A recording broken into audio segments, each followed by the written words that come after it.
Warta Jemaat Minggu 2 November 2025. Majelis Jemaat GKI Masaran mengucapkan selamat beribadah bagi seluruh jemaat dan simpatis. Apakah ada di antara saudara yang baru pertama kali ibadah GKI Masaran? Jika ada, mohon bangkit berdiri. Bagi saudara yang baru pertama kali beribadah bersama, kami ucapkan selamat datang dalam persekutuan kami. Kebaktian Minggu 2 November 2025. Apakah aku layak? Ibadah pagi pukul 7 WIB dan ibadah sore pukul 16.30 WIB dilayani oleh Capen Christian Ariwibowo. Kebaktian Minggu 9 November 2025. Percaya pada Allah yang hidup. Ibadah pagi pukul 7 WIB dan ibadah sore pukul 16.30 WIB dilayani oleh Capen Christian Ariwibowo. Warta penting. Penerimaan keanggotaan jemaat baru. Majelis Jemaat GKI Masaran telah menerima surat atestasi masuk atas nama Bapak Untung Slamet Hartoyo, Masaran RT 26 RW 9 Masaran Sragen, asal Gereja Kasih Karunia Indonesia GKRI Tangerang. Saudari Brigita Sinta Pasca Kusuma, Margo Asri RT 27 RW 8 Puro Karangmalang Sragen, asal Gereja Katolik Santa Perawan Maria de Fatima Sragen. Setelah melalui proses gerejawi, akan dilayankan ibadah penerimaan anggota jemaat baru pada ibadah Minggu tanggal 16 November 2025. Mohon dukungan doa. Persembahan khusus Hari Duta Wacana ke-63. Dalam rangka memperingati Hari Duta Wacana ke-63, Majelis Jemaat GKI Masaran mengajak seluruh jemaat turut berpartisipasi melalui persembahan dengan kantong khusus pada ibadah Minggu 2 November 2025.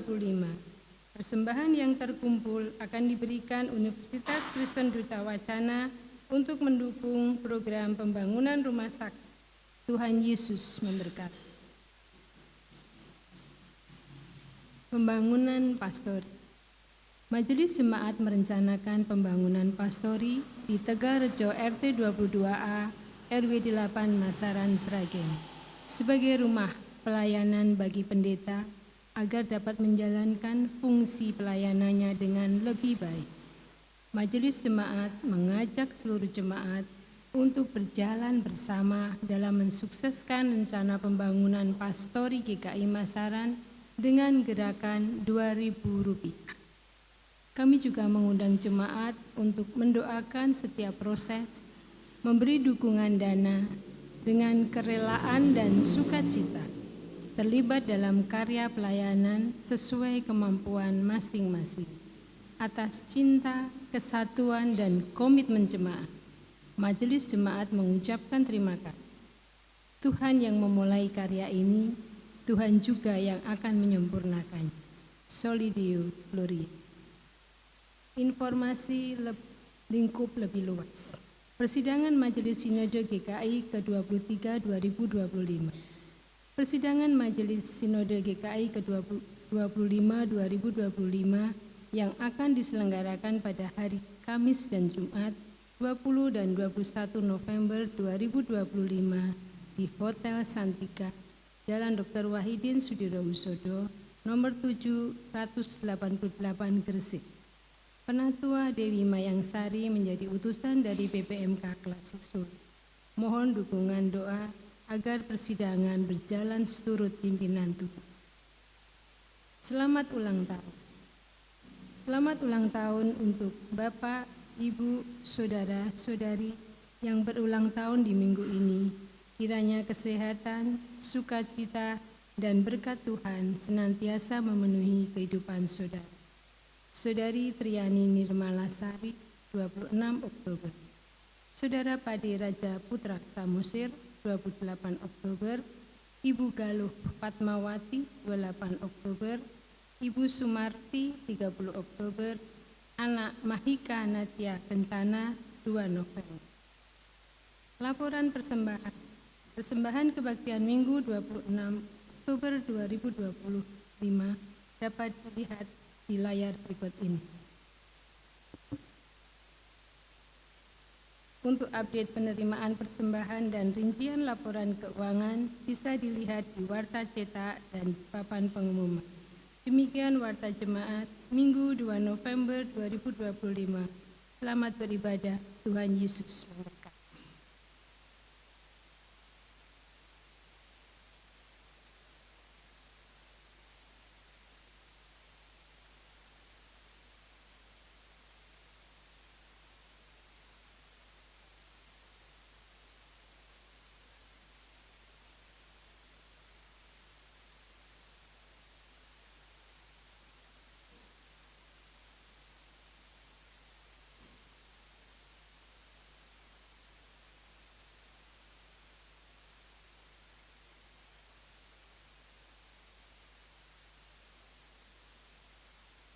Saudara-saudara yang terkasih, hari ini kita kembali dipersatukan oleh kasih dan anugerah Tuhan untuk beribadah bersama dan menikmati rahmat-Nya. Marilah kita mengawali ibadah ini dengan hati yang penuh rasa syukur, meninggalkan segala kekhawatiran dan kesibukan dunia, dan mengarahkan hati kita hanya kepada Tuhan, Sang Sumber hidup dan damai sejahtera. Mari masuk hadirat-Nya dengan mengangkat pujian dari Kidung Jemaat 405, mulai dari bait yang pertama sampai yang ketiga. Kaulah ya Tuhan, surya hidupku.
Ibadah ini berlangsung dalam nama Bapa, Anak, dan Roh Kudus.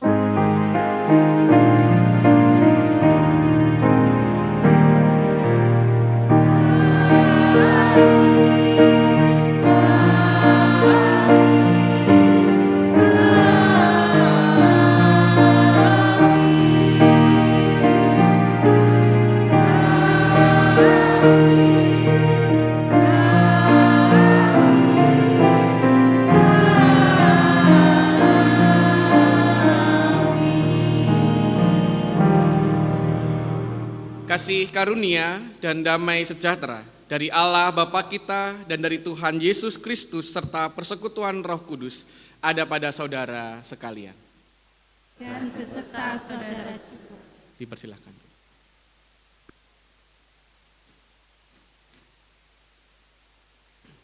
Dengan tanpa atau kita sadari, ada banyak pertanyaan yang mungkin masih sering terlintas dalam hati kita ketika kita datang ke hadapan Tuhan.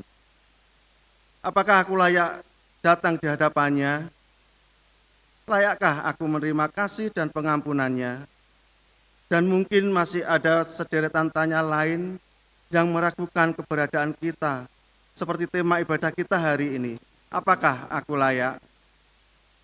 Sebagai manusia yang penuh kelemahan dan dosa, kita sadar bahwa tidak ada satupun dari kita yang benar-benar layak. Namun, syukur kepada Tuhan Allah karena kasih karunia-Nya yang besar di dalam Yesus Kristus kita dijadikan layak.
Dalam kelemahan dan keberdosaan kita, marilah kita mengakui dosa kita dan mohon ampun kepada Tuhan di dalam doa. Jemaat dipersilakan menaikkan doa secara pribadi.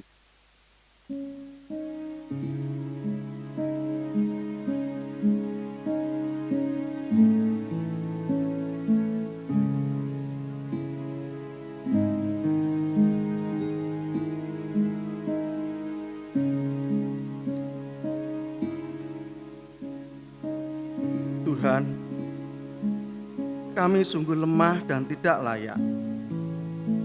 Mohon ampunilah kami. Tolonglah kami agar kami mampu menjalani hidup dengan penuh dengan penghayatan atas anugerah-Mu dalam kehidupan kami. Amin.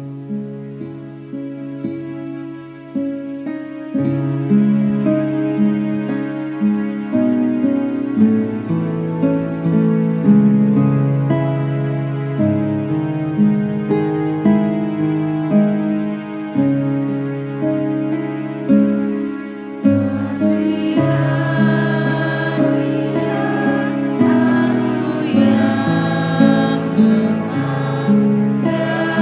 lemah,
Bagi setiap kita yang telah mengaku dosa dan pelanggaran kita, kini terimalah berita anugerah dari Tuhan yang diambil dari Daniel, pasal 9 ayatnya yang ke-9. Pada Tuhan Allah kami, ada kasih sayang dan pengampunan, walaupun kami telah memberontak terhadap Dia. Demikianlah berita anugerah dari Tuhan. Syukur kepada Allah. Marilah kita hidup dalam damai dan pengampunannya. Damai Tuhan besertamu. Dan besertamu juga. Salam damai bagi kita.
Tuhan yang terkasih, memang kita bukanlah siapa-siapa, tapi kita dilayakkan oleh Tuhan.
Mari kita berdoa. Jadilah seperti yang Kau ingini dalam hidup kami ya Tuhan. Sebuah kerinduan yang hari ini kami nyatakan dalam ibadah hari ini. Kami menyadari kami bukanlah siapa-siapa. Tapi ketika Kristus hidup dalam hidup kami, dalam hati kami, pada saat itulah kami adalah orang-orang percaya. Namun kami menyadari dalam perjalanan hidup kami, seringkali kami balelo, seringkali kami menduakan Tuhan.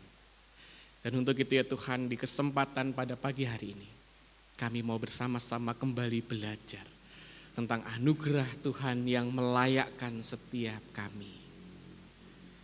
Untuk itu biarlah Roh-Mu yang kudus bernaung atas kami, berdaulat atas setiap hati dan pikiran kami, sehingga dikala kami akan membaca dan merenungkan kebenaran firman-Mu, kami dilayakkan untuk menerima sabda penghiburan itu. Di dalam Kristus kami berdoa. Amin.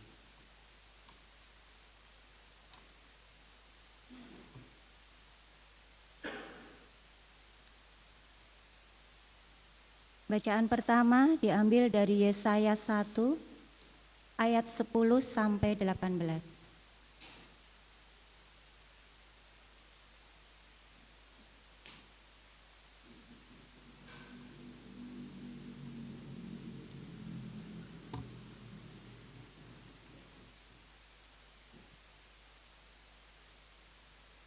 Yesaya 1 ayat 10 sampai 18. Dengarlah firman Tuhan, hai pemimpin-pemimpin Sodom. Pasanglah telinga pada pengajaran Allah kita, hai rakyat Gomora. Apa gunanya bagiku kurbanmu yang banyak-banyak? Firman Tuhan. Aku sudah jemu dengan kurban-kurban bakaran berupa domba jantan dan lemak anak lembu yang gemuk. Darah lembu dan anak kambing domba jantan tidak kusukai. Ketika kamu datang di hadiratku, siapakah yang menuntut itu darimu sehingga kamu menginjak-injak pelataran baitku? Jangan lagi membawa persembahan yang sia-sia. Persembahan dupa adalah hal yang menjijikkan bagiku.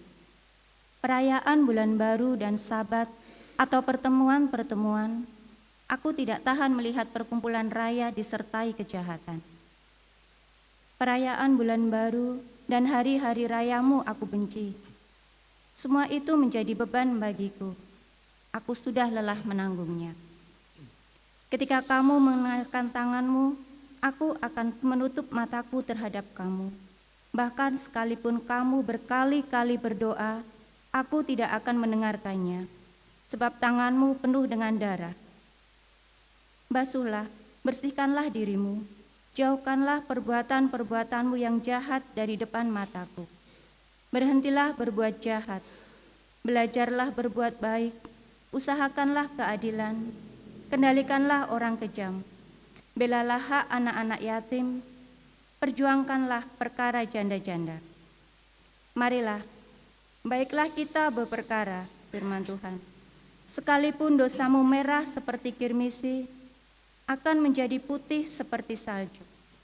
Sekalipun berwarna merah seperti kesumba, akan menjadi putih seperti bulu domba. Demikianlah sabda Tuhan. Syukur kepada Allah. Mari kita menanggapi sabda Tuhan dengan menyanyikan Mazmur 32 ayat 1 sampai 3.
Bacaan kedua diambil dari 2 Tesalonika 1 ayat 1 sampai 4 dan dilanjutkan ayat 11 sampai 12.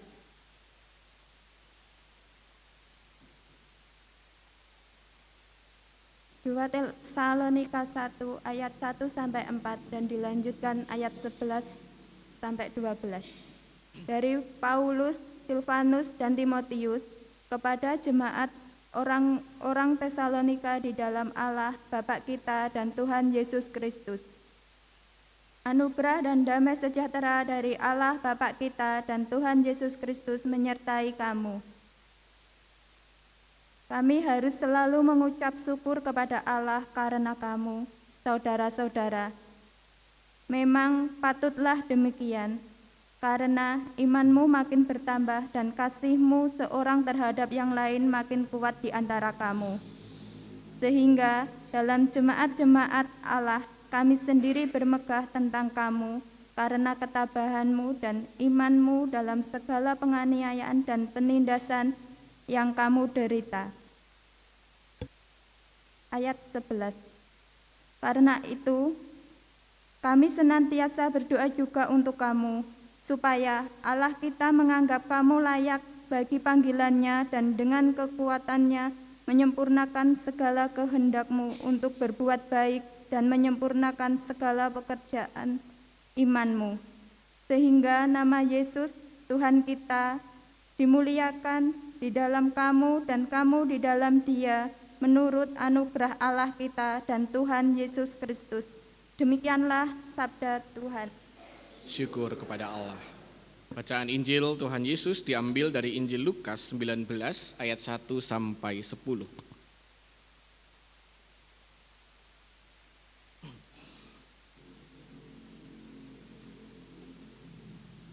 Injil Lukas pasal 19 ayat 1 sampai 10.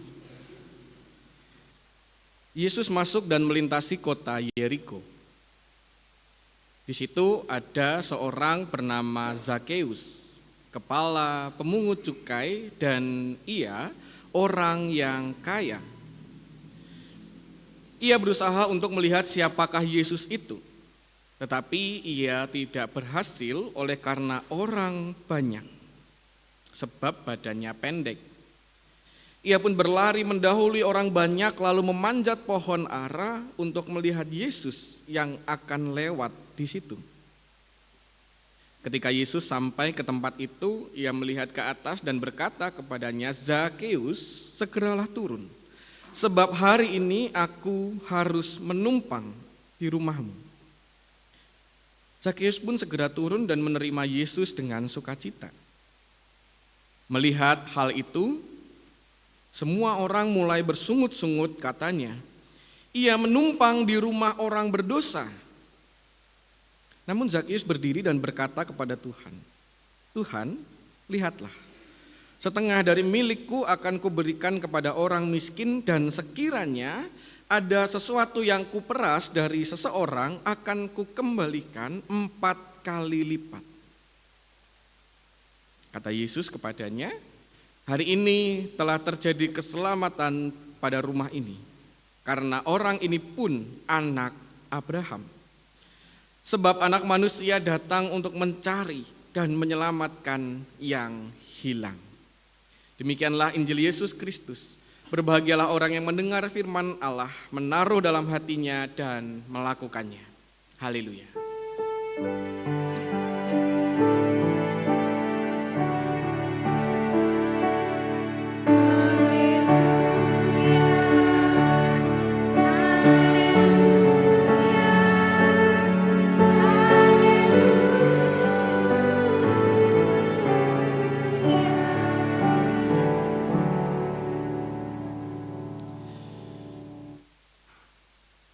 Bapak Ibu, mari kita jawab pertanyaan ini. Apakah aku layak? Harusnya ada tanda tanyanya gitu ya. Apakah aku layak? Apa jawab Bapak Ibu Saudara?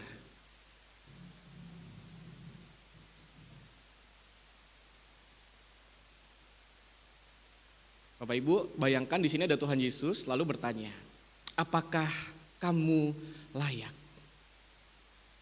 Apa jawab Bapak Ibu Saudara?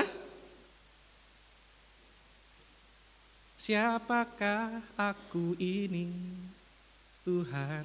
Gitu toh. Jadi biji matamu, dengan apakah ku balas Tuhan selain puji dan sembah Kau. Lagu ini mengingatkan kita bahwa ya kita tidak layak.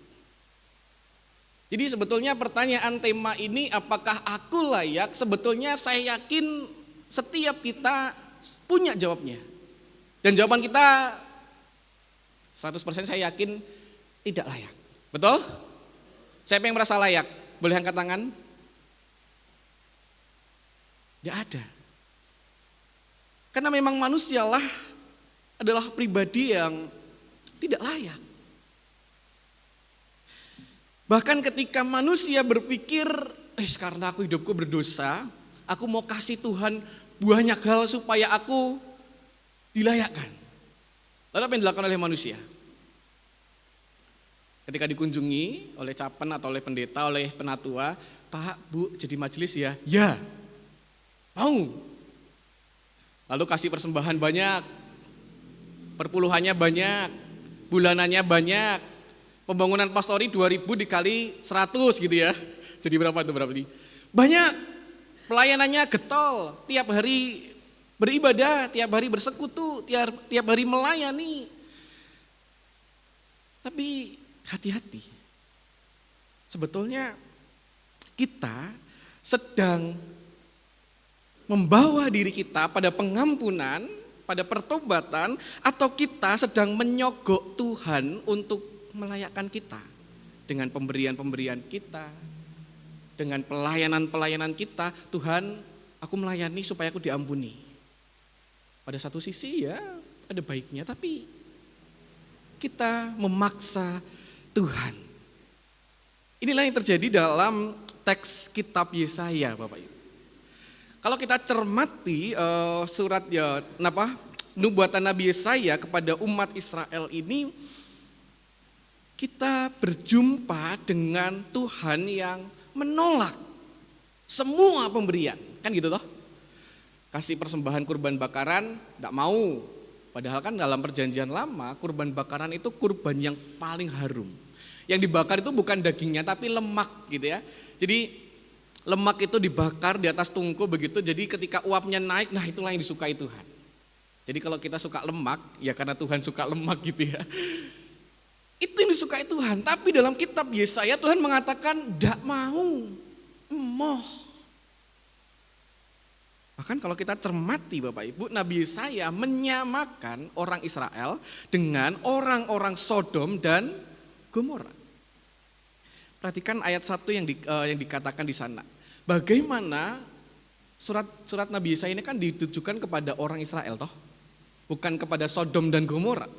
Tapi ketika Nabi Yesaya mengatakan, hai pemimpin-pemimpin Sodom dan orang-orang Gomora, artinya adalah bahwa Nabi Yesaya melihat kehidupan umat Israel ini tidak beda dengan orang Sodom dan orang Gomora. Apa yang dilakukan Bapak Ibu orang Sodom dan orang Gomora? Mereka jahat di mata Tuhan. Banyak sekali dosa yang mereka lakukan, sampai pada Kejadian 19 ayat 24 sampai 25 dikatakan bahwa Sodom dan Gomora dijungkir balikan oleh Tuhan. Ini saking jahatnya Sodom dan Gomora. Maka ketika Nabi Yesaya menyamakan, membandingkan kehidupan umat Israel dengan orang Sodom dan Gomora, artinya bahwa umat Israel, umat pilihan ini melakukan hal yang serupa dengan orang Sodom dan Gomora. Sehingga disebutlah, hai pemimpin-pemimpin Sodom dan orang-orang Gomora. Ada kebobrokan moral yang terjadi di umat Israel. Padahal kita tahu mereka mempersembahkan kurban ya. Mereka memberikan persembahan kepada Tuhan. Bahkan mereka terus melakukan perayaan-perayaan bulan baru. Tapi yang dikatakan oleh Tuhan, Tuhan tidak mau semua itu. Apa alasan Tuhan tidak menyukai persembahan-persembahan dan perayaan-perayaan dilakukan oleh umat Israel. Ayat 15, sebab tanganmu penuh dengan darah. Ini bukan berarti ketika kita kasih persembahan terus ada darah di tangan kita, enggak ya Bapak Ibu ya. Ini kiasan.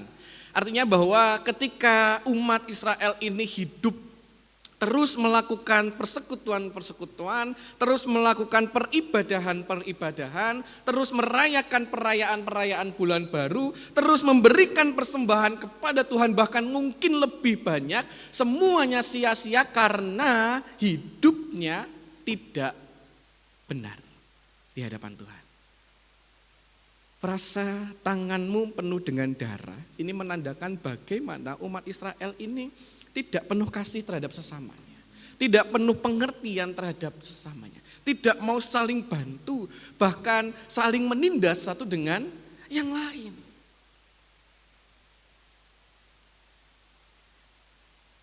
Artinya bahwa kalau kita berpikir bahwa pelayanan kita, persembahan kita, kehidupan persekutuan kita, kerajinan kita ke gereja dapat menyogok Tuhan untuk mengampuni kita, hari ini kita diingatkan bahwa semuanya sia-sia.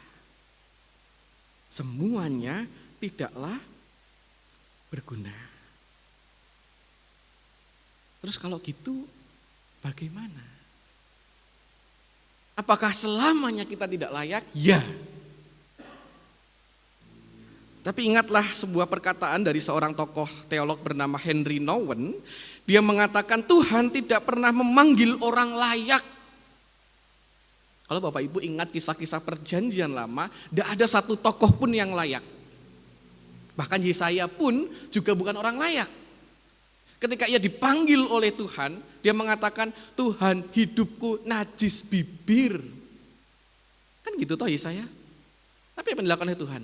Tuhan mengambil bara api dan mencucukkannya ke dalam lidahnya, ke mulutnya. Dan ia dilayakkan. Henry Nouwen mengatakan Tuhan tidak pernah memanggil orang layak, ia melayakkan orang yang dipanggilnya. Di list Bapak Ibu, coba cari teks perjanjian-perjanjian lama, tokoh-tokoh perjanjian lama, siapa orang yang layak? Daud tidak layak, bahkan akhir hidupnya juga tidak layak. Kan gitu ya, dia mengingini istri Potifar dan seterusnya. Siapa lagi? Nuh juga tidak layak, hidupnya di tengah kehidupan orang-orang yang berdosa, sekalipun Nuh memelihara imannya dengan setia, tapi ia dilayakkan oleh Tuhan. Yesaya, Yeremia dan seterusnya. Bahkan juga kita, saya dan saudara adalah orang-orang yang tidak layak, yang dipanggil oleh Tuhan dan dilayakkan oleh Tuhan. Ketika kita membaca kisah tentang Zakheus, perkataan Henry Nouwen ini menjadi real. Perkataan Henry Nouwen ini menjadi nyata Bapak Ibu. Bagaimana ketika Yesus berkunjung ke Yeriko, ia berjumpa dengan Zakheus. Dan bahkan dilayakkannya seseorang atau sekumpulan orang ini sudah dilakukan oleh Yesus sebelum ketemu Zakheus. Ketika Yesus memasuki Yeriko pun ini menandakan bagaimana Yesus melayakkan orang-orang yang tidak layak. Bapak Ibu tahu kota Yeriko? Yang dikelilingi 7 kali oleh umat Israel lalu roboh, tahu? Tahu ya, ingat ya kisahnya ya. Yeriko ketika ia diruntuhkan oleh umat Israel, Yosua berkata dalam Yosua 6 ayat 26, terkutuklah di hadapan Tuhan orang yang berupaya membangun kembali kota Yeriko ini. Dengan nyawa anak sulungnya, ia akan meletakkan dasar kota itu, dan dengan nyawa anak bungsunya, ia akan memasang pintu gerbangnya. Dan hal ini terjadi dalam diri seorang Hiel.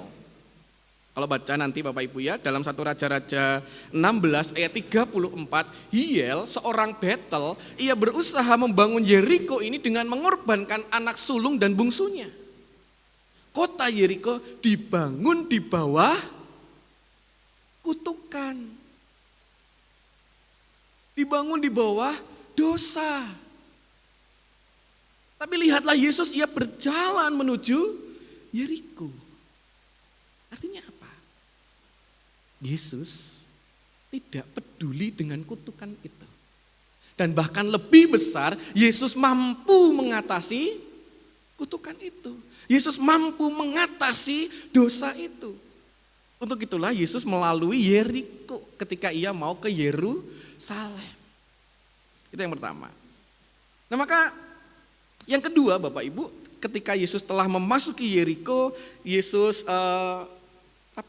tidak mikir soal kutukan yang ada di kota Yeriko. Yesus tidak peduli dengan dosa di Yeriko, tapi Yesus masuk ke kota Yeriko dan berjumpa dengan seorang Zakeus. Kok bisa? Nah, kalau kita mau baca perikop sebelumnya Bapak Ibu, dikisahkan di sana bagaimana Yesus ini menyembuhkan seorang yang buta ketika ia berjalan menuju Yeriko. Nah, lalu orang buta ini ia bisa melihat, dia disembuhkan oleh Tuhan, dia dipulihkan, dan lalu orang buta ini memuliakan Tuhan. Sehingga membuat orang berbondong-bondong mengikut Tuhan. Makin banyak, makin populer. Itulah Yesus.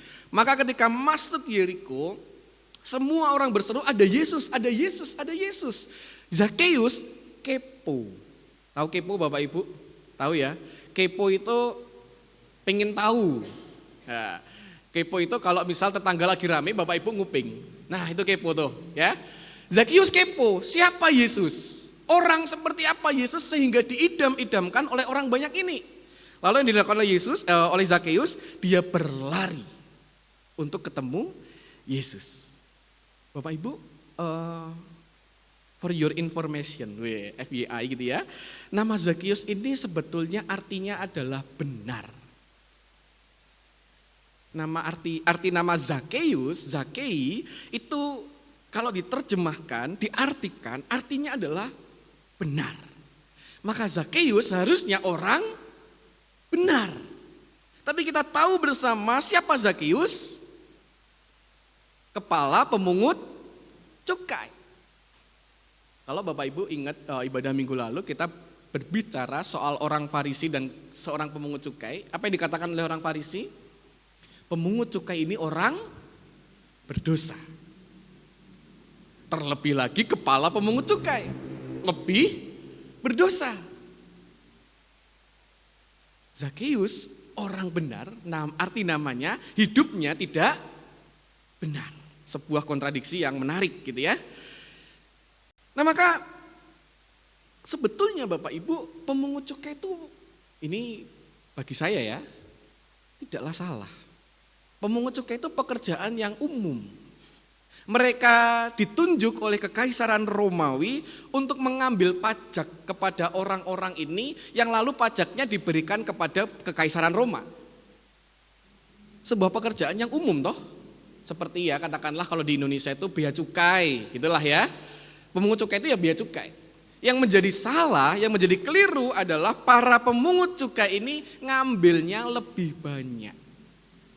Jadi kalau Kekaisaran Roma itu menetapkan katakanlah 10.000 setiap para pedagang gitu ya. Para pemungut cukai ambilnya enggak 10. Datang ke para pedagang, Pak, Ibu, pajaknya nambah, PPN-nya nambah gitu ya. Jadi berapa Pak? Jadi 50.000. Yang 10 diberi ke kaisar, yang 40 disimpan oleh para pemungut cukai. Dan inilah juga yang dilakukan oleh Zakeus. Jadi pekerjaan pemungut cukai itu tidak salah, tapi tindakannya memeras orang itulah yang salah. Jadi kita mampu melihat bagaimana Zakeus, arti namanya adalah orang benar, hidupnya tidak benar karena ia memeras orang kecil untuk dirinya sendiri. Namun biarpun demikian Bapak Ibu kita dapat belajar banyak dari gestur yang ditunjukkan oleh Zakeus. Saya yakin setiap kita hafal kisah ini kok. Dan bahkan mungkin di sekolah minggu juga ada lagunya kan. Zakeus orang pendek, kecil tapi apa? Kecil tapi dia gitu ya. Kita tahu bersama kisah Zakeus, kita tahu bersama bagaimana ending kisah ini. Tapi hari ini saya mau mengajak kita untuk memperhatikan gestur. Gestur itu ini ya, pembawaan diri seorang Zakeus. Yang pertama Bapak Ibu, dikatakan begini ayat 3. Ia berusaha untuk melihat siapakah Yesus itu. Ini mewakili sebuah perasaan keingintahuan. Kepo. Sopo to Yesus ini? Orang Yesus itu seperti apa sih? Kok sampai semua orang ini mengidolakan Yesus? Kok sampai semua orang ini mengagungkan Yesus? Sopo Yesus ini? Kaisar? Bukan. Pejabat? Juga bukan. Orang kaya lebih dari Zakeus? Juga enggak. Siapa Yesus? Bapak Ibu, ketika kita ingin tahu,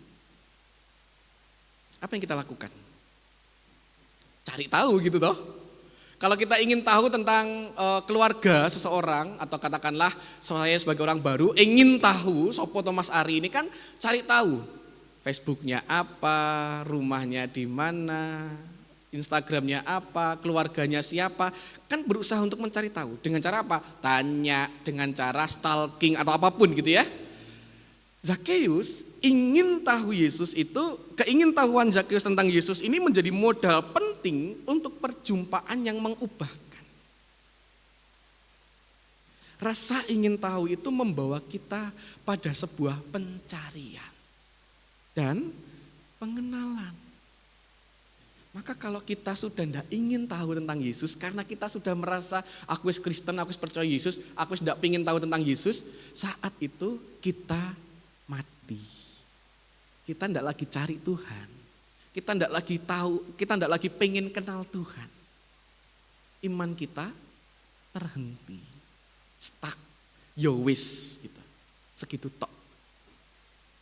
Maka gestur pertama yang ditunjukkan oleh Zakeus ketika ia berusaha untuk melihat Yesus adalah mengajarkan kepada kita bahwa kita yuk diasah terus rasa ingin tahunya tentang Yesus. Dengan cara apa? Berdoa, belajar Alkitab, dengan cara berspiritual seperti yang kita latih dalam bulan keluarga kemarin. Untuk kita terus mencari Tuhan, untuk kita terus mengenal Tuhan tuh kayak opo sih? Bukan berdasarkan doktrin agama, bukan berdasarkan doktrin kekristenan, tapi berdasarkan pengalaman pribadi kita dengan Tuhan. Siapa Tuhan menurut Bapak Ibu? Juru selamat, kata Alkitab juga begitu. Mesias, kata Alkitab juga begitu. Domba yang hidup, kata Alkitab juga begitu. Kan gitu toh? Siapa Yesus menurutmu, Bapak Ibu? Bagi saya, Yesus adalah sang mekanik. Saya sekolah STM, jurusan permesinan. Saya adalah seorang mekanik ketika saya sekolah STM. Dan bagi saya Yesus adalah seorang mekanik. Kenapa? Yesus itu membawa sebuah besi tidak berharga, sebuah lonjoran besi yang ya biasa saja, tidak mahal, ya biasa aja gitu ya. Bisa karatan kalau dihujan-hujankan terus begitu ya. Kalau tidak dipakai ya bisa korosi, lalu keropos dan sebagainya. Tapi Yesus mengambil besi yang tidak berharga itu, dia meletakkannya ke dalam sebuah alat, lalu ia mengukirnya menjadi sebuah benda yang sangat berharga, dan itulah Yesus yang mengukir hidup kita, membentuk hidup kita menjadi lebih berharga daripada sebuah besi biasa. Yesus adalah sang mekanik bagi saya. Yang kedua, gestur seorang Zakeus, ia berlari mendahului orang. Jadi ketika Zakeus ingin tahu orang banyak, Zakeus ini pendek, jadi dia ketutupan orang-orang yang tinggi gitu ya, tidak kelihatan, mau nerobos juga susah, orangnya sangat banyak. Terus Zakeus punya ide, wes daripada aku gak ketokan, mending aku lari, mendahului orang banyak dan lalu naik ke pohon ara. Yang pertama, ketika ia berlari mendahului orang banyak, terlepas dari popularitas Yesus, terlepas dari berapa banyaknya fans Yesus pada saat itu, Zakeus dengan gestur ini menunjukkan sebuah kerinduan yang dalam, ingin berjumpa Tuhan. Kerinduan ini membawa kita keluar dari secret place kita, dari zona tersembunyi kita. Dan lalu ia memanjat pohon ara. Dalam perjalanan menuju rekonstruksi iman dan kehidupan, kita mungkin berjumpa dengan hal-hal yang membuat kita, wis lah ndak usah bertobat, dosa kan enak, gitu ya. Mencontek itu kan enak. Makan uang orang lain kan enak, kita bisa kaya gitu ya. Tapi Zakeus menunjukkan sebuah kegigihan, sebuah komitmen, sebuah integritas. Bayangkan Bapak Ibu, di sini ada sebuah komikal gitu ya, ada sebuah tragedi lucu. Bayangkan kalau Bapak Ibu ketemu dengan orang berkedudukan, katakanlah mungkin pejabat, dia orang kaya, terus tiba-tiba lari di depan Bapak Ibu naik pohon ara. Apa yang Bapak Ibu pikirkan? Kok iso yo? Seorang pejabat, orang tinggi, orang besar, berdasi, pakai jas, orang kaya, kelakuannya kayak gitu. Kan gitu toh? Dan itu juga yang dipikirkan oleh orang banyak. Tapi bagi Zakeus tidak penting jabatan ini, tidak penting kekayaanku ini. Yang penting adalah aku bisa melihat Yesus. Bapak Ibu, dalam perjalanan pertobatan kita, dalam perjalanan rekonstruksi iman kita, kita perlu menanggalkan gengsi kita. Kita perlu menanggalkan apa yang melekat dalam tubuh kita, dalam hidup kita, untuk fokus kepada Tuhan. Zakeus, gesturnya ini mengajarkan kita tentang integritas itu, tentang komitmen itu. Bagaimana ia meluruhkan semua yang ia punya untuk Tuhan. Yang keempat, ketika Yesus melihat Zakeus, Yesus berkata, Zakeus turunlah, aku harus menumpang. Kalau kata TB1, aku akan menumpang gitu ya. Akan kan berarti sesuatu yang mungkin ya masih nanti, atau mungkin juga bisa aja enggak jadi. Tapi ketika Yesus di TB2 mengatakan, aku harus menumpang, ada sebuah kepastian bahwa Yesus akan menumpang, bahwa Yesus pasti menumpang di rumah seorang Zakeus. Maka yang dilakukan oleh Zakeus apa? Zakeus segera turun dan menerima Yesus dengan sukacita. Sekarang Yesus berkata kepada kita, hai anak-anakku, turunlah. Aku harus menumpang di rumahmu. Diterima enggak Bapak Ibu? Zakeus menerima Yesus dengan sukacita sekalipun ia sadar ia tidak layak. Maka dalam perjalanan rekonstruksi iman, dalam perjalanan pembaruan iman, dalam perjalanan pertobatan kita, yang menjadi penting setelah kepo, setelah tahu, adalah juga menerima Yesus itu di dalam hati dan hidup kita. Jangan hanya cuman kepo dan tahu, oh ya wis, sudah. Tidak. Terima Yesus itu masuk dalam hati kita, terima Yesus masuk dalam hidup kita, dan biarkan Yesus berdaulat atas hidup kita. Disitulah pertobatan terjadi. Zakeus mengalami pembaruan iman. Keingintahuan Zakeus bermuara pada sebuah pertobatan. Apa yang dilakukan oleh Yesus? Apa yang dilakukan oleh Zakeus? Ada dua hal Bapak Ibu. Zakeus berkata, Tuhan lihatlah, segala yang kupunya ini setengahnya kuberikan kepada orang miskin. Saya tidak tahu kekayaan Zakeus ini seperti apa, tapi kalau kita punya kekayaan atau kita punya uang yang sekarang ini kita pegang, mau tidak setengahnya diberikan kepada orang lain? Masih tanggal 2 Pak Ari, masih ada 28 hari, satu harinya masih sekian ribu dikali 28 tidak cukup. Setengahnya. Sedikit ya, tidak apa-apa ya, 10%-nya aja gitu, atau 5%-nya aja buat orang lain, selebihnya buat aku gitu ya. Zakeus memberikan setengahnya Bapak Ibu. Dan tidak hanya itu, dikatakan juga yang kedua, dan sekiranya ada sesuatu yang kuperas dari seseorang, kukembalikan 4 kali lipat. Bayangkan ya, setengah diberikan kepada orang miskin, hartanya tinggal berapa? Setengah. Kalau Zakeus memeras 10 orang aja, katakanlah 10 orang ini diperas 10 juta, dikembalikan 40, kan 4 kali lipat ya, 40 kali 10, jadi berapa Bapak Ibu? 400. Cukup enggak uang Zakeus? Katakanlah cukup. Terus hidup Zakeus gimana? Besoknya gimana? Kalau setengahnya sudah dikasih ke orang miskin, setengahnya untuk mengembalikan 4 kali lipat, hidup Zakeus nanti sore makan apa? Makan babi gitu ya. Minta tetangganya gitu ya. Zakeus tidak peduli Bapak Ibu. Bagi Zakeus perjumpaannya dengan Yesus sudah cukup mengenyangkan. Perjumpaan Zakeus dengan Yesus sudah sangat menyukacitakan. Sehingga tidak penting lagi harta ini. Dan bahkan sebetulnya Zakeus ini too much, berlebihan.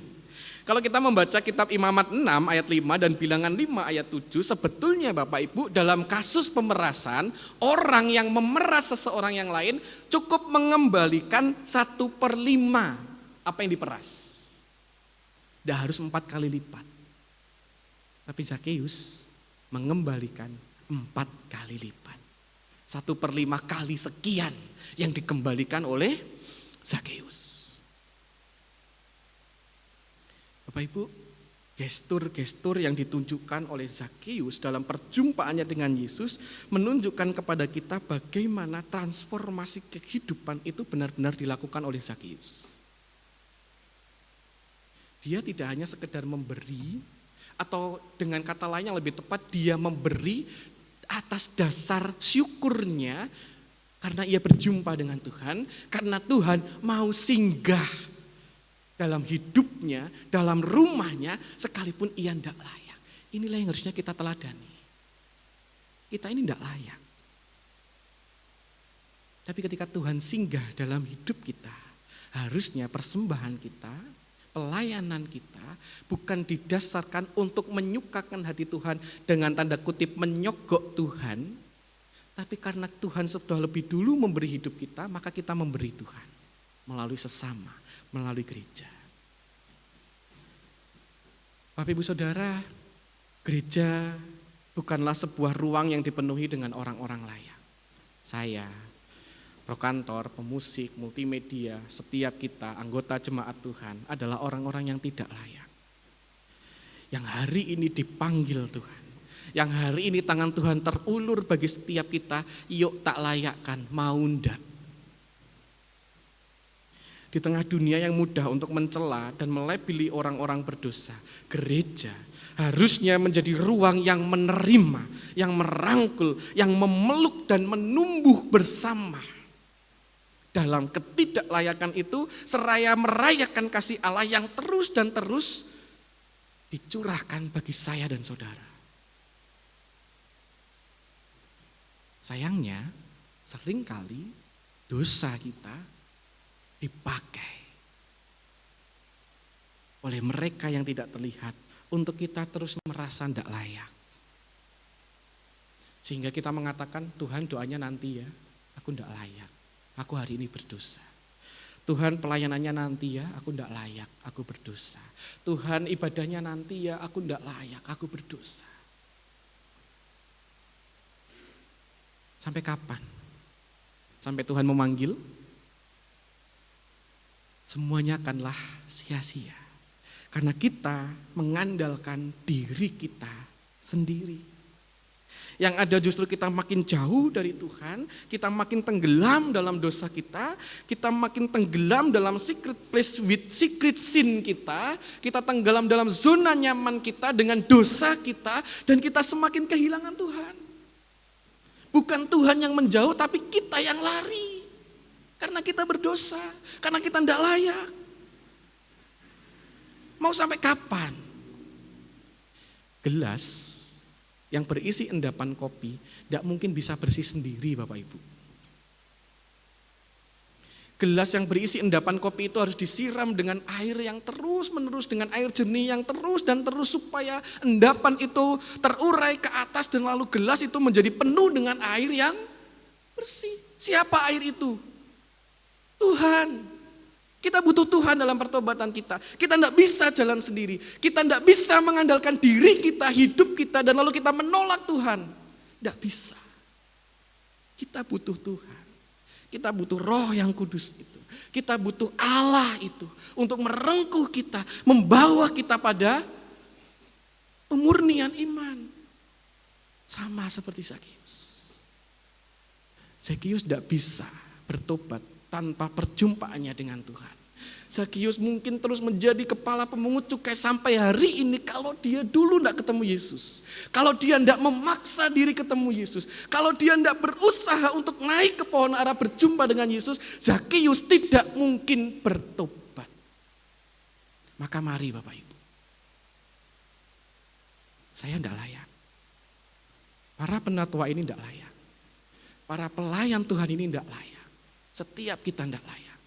Tapi mari dalam ketidaklayakan itu kita berjuang mencari Tuhan, menemukan Tuhan, dan menerima Tuhan itu dalam hidup kita, dalam hati kita, supaya kita terus dilayakkan setiap waktu, setiap detik, setiap hari.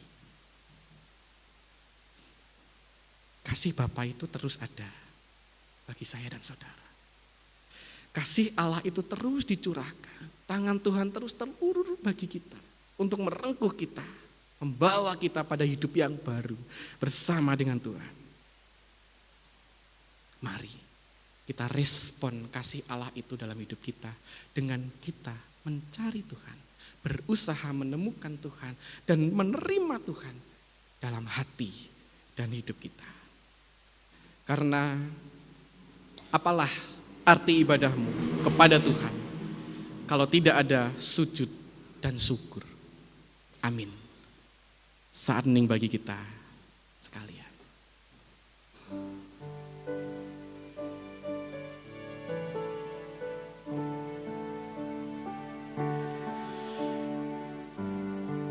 Kami menyadari ya Tuhan, setiap ketidaklayakan kami. Kami menyadari setiap keberdosaan kami di hadapan Tuhan. Dan hari ini, kami mengakui segala dosa dan pelanggaran kami di hadapan Tuhan. Kami rindu untuk terus mencari Tuhan, untuk terus menemukan Tuhan, untuk terus menerima Tuhan dalam hati dan hidup kami, sehingga hidup kami dibaharui. Kami rindu mengalami perjumpaan itu dengan Tuhan, agar supaya hidup kami diubahkan, hidup kami dipulihkan, dan kami boleh menjadi Zakeus kecil yang terus menghayati rahmat Tuhan, yang terus menghayati kasih Tuhan itu dalam hidup kami, dalam hidup pertobatan kami. Karena kami tahu, sekalipun kami tidak layak, kami dilayakkan oleh Tuhan. Amin.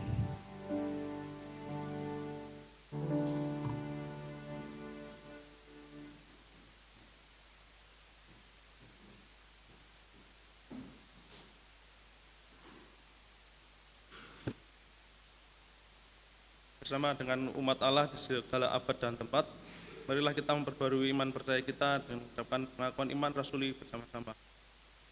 Aku percaya kepada Allah, Bapa Maha Kuasa, kali-kali dan kepada Yesus Kristus, Anaknya yang tunggal Tuhan kita, yang dikandung dari Roh Kudus, lahir dari anak darah Maria, yang perintah sengsara, di bawah pemerintahan Pontius Pilatus, disalibkan, mati dan dikuburkan, turun ke dalam kerajaan. Pada hari yang ketiga, bangkit pula di antara orang, naik surga, duduk sebelah kanan Bapa yang Maha Kuasa, dan dari sana yang akan datang untuk menghakimi orang yang hidup dan yang mati. Aku percaya kepada Roh Kudus, gereja yang kudus, persekutuan orang, pengampunan dosa, bangkitan orang mati, dan hidup dan amin.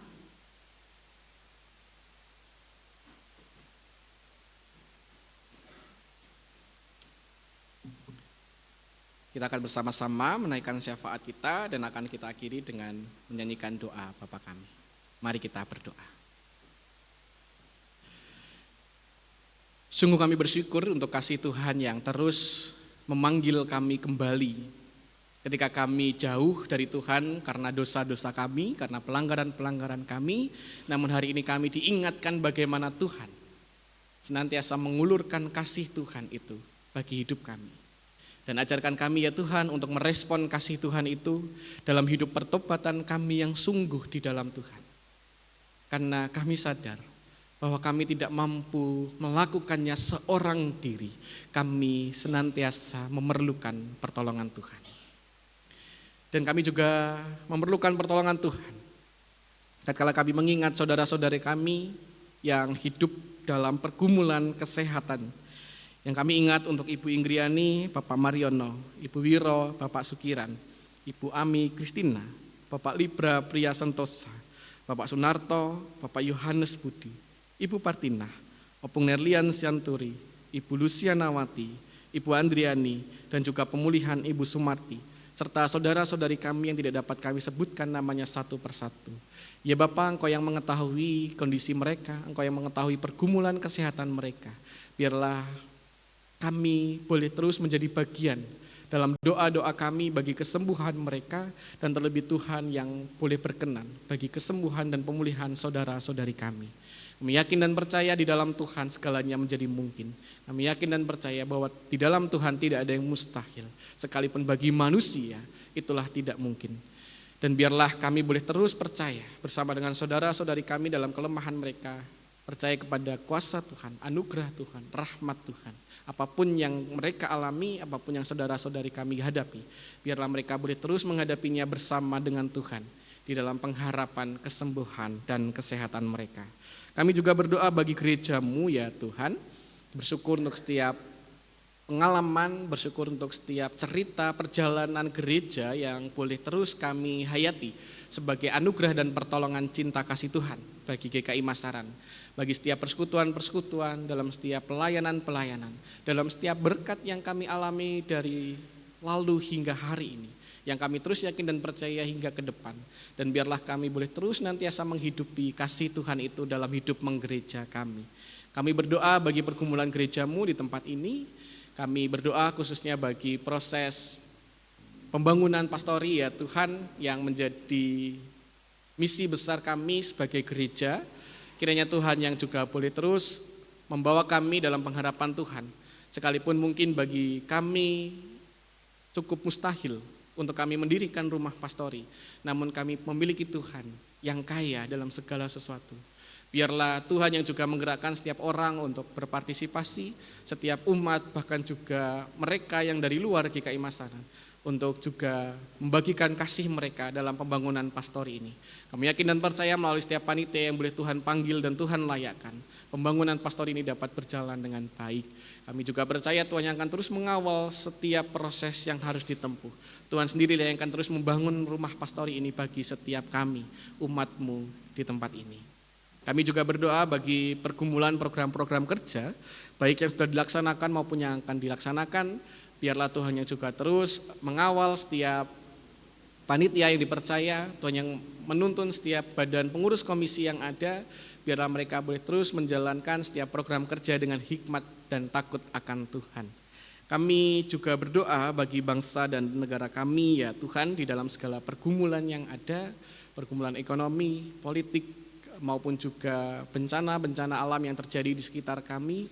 Biarlah kami boleh terus membawanya kepada Tuhan dalam doa setiap hari kami, dan biarlah Tuhan yang sendiri yang memulihkan kondisi bangsa dan negara kami. Juga bagi para pemimpin dari pusat hingga daerah ya Tuhan, kiranya rahmat-Mu senantiasa melingkupi mereka, dan biarlah mereka boleh terus menjalankan setiap tanggung jawab yang dipercayakan bagi mereka dengan takut akan Tuhan. Kami berdoa juga bagi kelancaran usaha milik gereja, Kisah Kopi, yang terus ada hingga hari ini, di tengah segala pergumulan, di tengah segala tantangan yang ada. Kiranya Tuhan yang juga terus memelihara, sehingga melalui usaha Kisah Kopi ini gereja-Mu boleh terus dipelihara. Terima kasih ya Bapak, kami berdoa bagi pergumulan kami pribadi lepas pribadi. Biarlah Tuhan yang senantiasa hadir, menilik, melawat, dan menolong setiap kami dalam pergumulan kami pribadi lepas pribadi. Di dalam Kristus yang mengajar kami berdoa.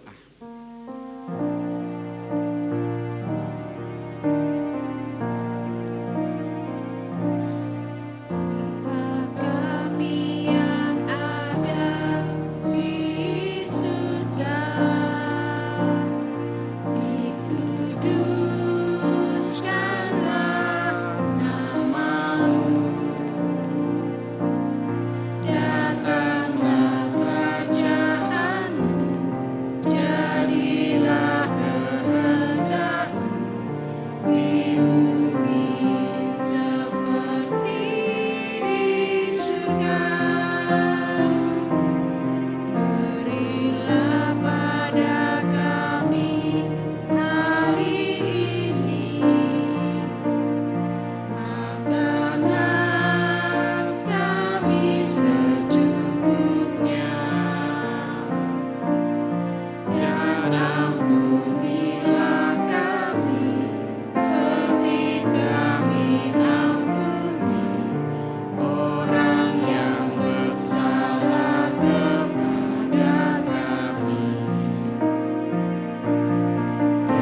kita yang terambil dari 1 Tarawih 29 ayat 14.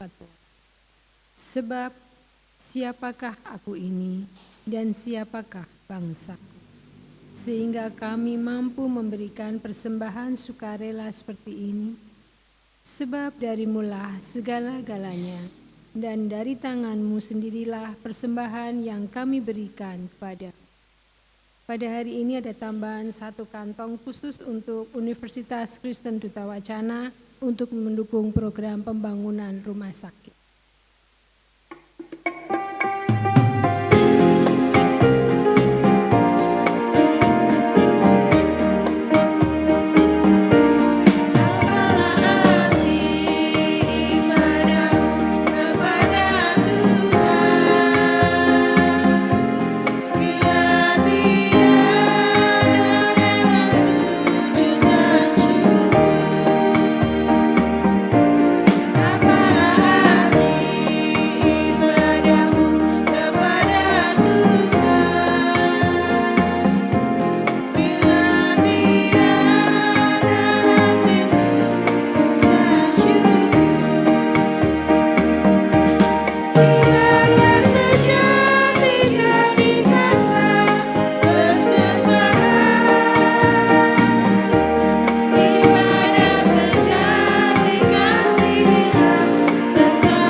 Bapa kami yang ada di surga, kami bersyukur Tuhan untuk setiap berkat yang Tuhan berikan dalam kehidupan kami. Kami bersyukur Tuhan menyertai sampai hari ini.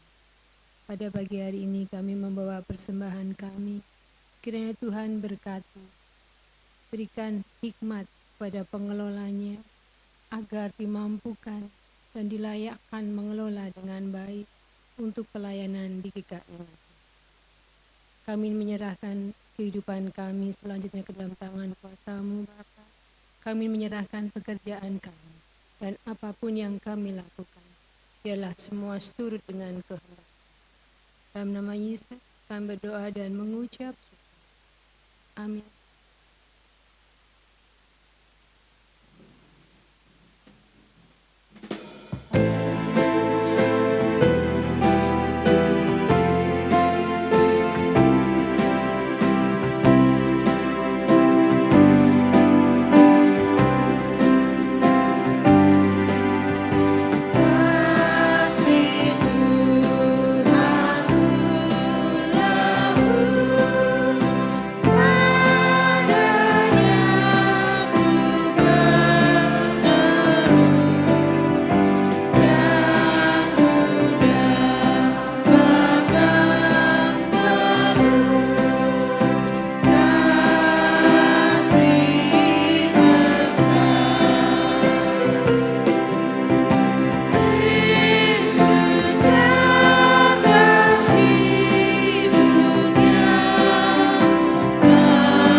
Sama-sama kita nyanyikan.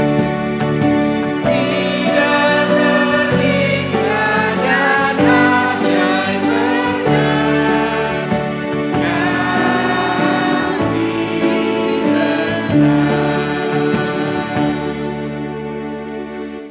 Bapak Ibu Saudara yang terkasih, Tuhan mengutusmu ke dalam dunia. Kami siap diutus ke dalam dunia. Nyatakan anugerah Tuhan yang sudah melayakkan kita dengan memperbaharui komitmen ibadah kita kepada Tuhan.